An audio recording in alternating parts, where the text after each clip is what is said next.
என் அன்பு குழந்தையே, எத்தனை உண்மையாக இருந்தாய் என்று எனக்குத் தெரியும். எத்தனை நேர்மையாய் வாழ்ந்து கொண்டிருக்கிறாய் என்றும் எனக்குத் தெரியும்.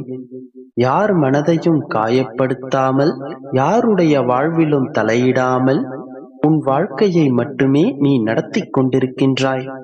ஆனால் உன்னை சுற்றி இருப்பவர்களோ அவர்கள் வாழ்க்கையை விட்டுவிட்டு உன்னுடைய வாழ்க்கையை உற்று பார்த்து கொண்டிருக்கின்றனர். பார்ப்பதோடு நிறுத்திக் கொள்ளாமல் பரிகாசமும் செய்து கொண்டிருக்கின்றார்கள். கரங்களால் அடித்தால் கூட நீ தாங்கிக் கொள்பவள், ஆனால் உன்னை அவர்கள் வார்த்தைகளால் வதைத்துக் கொண்டிருக்கின்றனர். உன்னை சிதைக்கும் ஆயுதமாக அவர்களுக்கு அவர்களின் நாக்கே உபயோகப்படுகின்றது. நெருப்பாக வீசிய வார்த்தைகளின் வெப்பத்தால் நீ சிதைந்து கொண்டிருக்கின்றாய். எத்தனை தான் தைரியமாக நீ இருந்து கொண்டாலும் சில நேரங்களில் கண்ணீர் என்பது கட்டாயமாகின்றது. எல்லோரையும் அனுசரித்துக் கொண்டு, எல்லோர் மனதையும் புரிந்து கொண்டு, அதற்கேற்றாற் போல விட்டு கொடுத்தும் வாழ்பவள்தான் நீ. ஆனால் சில நேரம் மற்றவர்கள் உனக்கு தரும் வேதனை, துன்பம் இவைதான் உன்னை மாற்றி விடுகின்றது. உன்னையும் உன் அன்பையும் உதாசீனப்படுத்தும் போது, உன் குறைகளை ஏளனமாக சுட்டிக்காட்டும் பொழுது, உன் வாழ்க்கையை விமர்சிக்கும் போது நீ துடிக்கும் துடிப்பை காண முடியாத சக்தியோடு நான் இருக்கின்றேன். அப்போதும் கூட உன் கோபத்தை உன் கண்ணீர் மூலமே வெளிப்படுத்துகின்றாய். மனதார நீ யார் மீதும் கோபப்படுவதில்லை. மாறாக உன் நிலையைக் கண்டு வருத்தப்பட்டு கொண்டுதான் இருக்கின்றாய். நீ மற்றவர்களுக்கு உன் மனதை வருத்திக் கொண்டுதான் உன்னை நிரூபிக்க வேண்டும் என்று எந்த அவசியமும் இல்லை என் செல்லமே. உன்னை கண்ணீர் சிந்த வைத்தவர்களுக்கு சர்வ நிச்சயமாக நான் தக்க பாடத்தை கற்பிப்பேன். அவர்களுக்கான பாடங்களின் மூலம் அவர்கள் அவர்களுடைய தவறுகளை நிச்சயமாக உணர்வார்கள். நான் உணரச் செய்வேன். வாழ்க்கையின் அர்த்தத்தையும் உறவுகளின் மேன்மைகளையும் அவர்கள் நிச்சயம் புரிந்து கொள்வார்கள். சிந்திய நீரை அள்ள முடியாது. அதே போலத்தான் நாம் உதிர்த்த வார்த்தைகளை கூட திரும்ப பெற முடியாது. உன்னிடம் வார்த்தை விட்டவர்களுக்கு இதை நான் நிச்சயம் புரிய வைப்பேன். அவர்கள் உனக்கு செய்த வினைகளையும் நீ என்னிடம் ஒப்படைத்து விடு. அதை பற்றி நீ சிந்திக்க வேண்டாம். உன்னை வதைப்பவர்களை பற்றியும் வார்த்தை அம்புகளை வீசுபவர்களை பற்றியும் இனி நீ கவலைப்பட வேண்டாம். அவர்களுக்கான பரிதாபமான நிலையைக் கண்டு நீ இரக்கப்படு. நன்மை தீமையை அறியாமல், கர்மாவை பற்றி தெரியாமல் அவர்கள் உனக்கு தீங்கிழைத்துக் கொண்டிருக்கின்றனர். எத்தனை தவறுகளை செய்து கொண்டிருக்கிறார்கள். அவர்களின் ஆட்டம் அடங்கும் நேரத்தில் நீ உன்னுடைய வாழ்க்கையை சிறப்பாக வாழ ஆரம்பிப்பாய். நீ அதிர்ஷ்டசாலிதான். கலங்காமல் இரு. அனைத்தும் நல்லதாகவே நடக்கும்.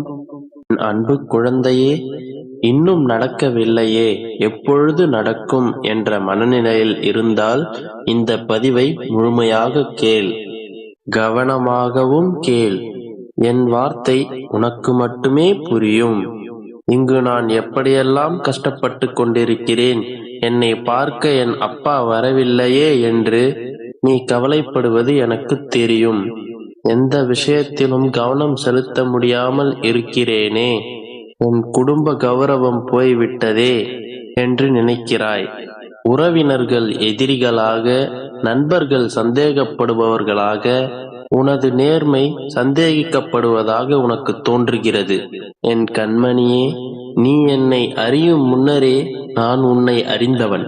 என் தங்கமே, நீ உன் தாயின் கருவறையில் வருவதற்கு முன்பே உன்னை பற்றிய அத்தனையும் எனக்கு தெரியும். நான் பூர்வத்திற்கும் முந்தியவன். எனக்கு தொடக்கம் என்பது எப்படி இல்லையோ அதே மாதிரி முடிவும் கிடையாது. நீ உன் முதல் பிறவி எடுத்தது முதல் கர்ம வினையின் பலனாக இனி எடுக்கப் போகும் அத்தனை ஜென்மத்தையும் பற்றி அறிந்தவன் நான். எல்லாம் தெரிந்தும் எனக்கு உதவ வரவில்லையே அப்பா என்று கேட்காதே. நான் ஒவ்வொரு கணமும் உன்னையேதான் கவனித்துக் கொண்டிருக்கிறேன். தினம் தினம் உன்னை தேற்றிக் கொண்டுதானே இருக்கிறேன். ஆனாலும் உன்னுடைய நேரங்களும் ஒரு சில சமயங்களில் உன்னுடைய மனதில் எழும் எதிர்மறையான எண்ணங்களான மாய வலை உன்னை என்னிடமிருந்து மறைக்கிறது. அதனால்தான் அப்பா எனக்கு எதுவும் செய்யவில்லை என்று புலம்பிக் கொண்டிருக்கிறாய். என் கண்மணியே, நான் வெறும் விக்கிரகமோ சிலையோ அல்ல, உன் அப்பா. என் தங்கமே, நீ எவ்வளவு தூரத்தில் இருந்தாலும் எங்கு இருந்தாலும் நீ அழுகின்ற போது உன் கண்ணீரை துடைக்கும் கரங்கள் என்னுடையதாகவே இருக்கும். உன் மனம் ஆறுதலின்றி தவிக்கும் போது ஆறுதலாக பேசும் வார்த்தைகள் உன் அப்பாவுடையதே. என் செல்லமே, உன் அப்பாவை நம்பியிரு, எல்லாம் நல்லதே நடக்கும். மனதை தூய்மையாக வைத்துக்கொள் என் தங்கமே, மகிழ்ச்சியை மட்டுமே காண்பாய். கவலைப்படாதே, நான் இருக்கின்றேன். என் அன்பு குழந்தையே, இன்று இந்த இரவில் நீ இதை கேட்க நேர்ந்தால் சற்று அமைதியாக கண்களை மூடி கேள். உன்னுடைய அப்பா இந்த தருணத்தில் உன்னோடு மட்டுமே பேசிக் கொண்டிருக்கிறேன்.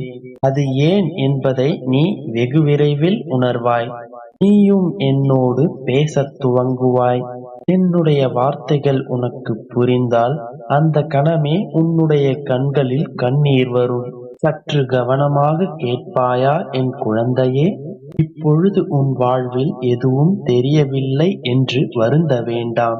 உனக்கு எப்பொழுது, எப்படி, யார் வழியில் தெரிய வேண்டுமோ அதை உனக்கு ஏற்றவாறு தெரியப்படுத்தினால் புரியுமோ அதன்படி நான் உனக்கு தெரிய வைப்பேன். அதே போல சில விஷயங்கள் உனக்கு தெரியாமலே இருப்பதும் என்னுடைய திருவருளால்தான்.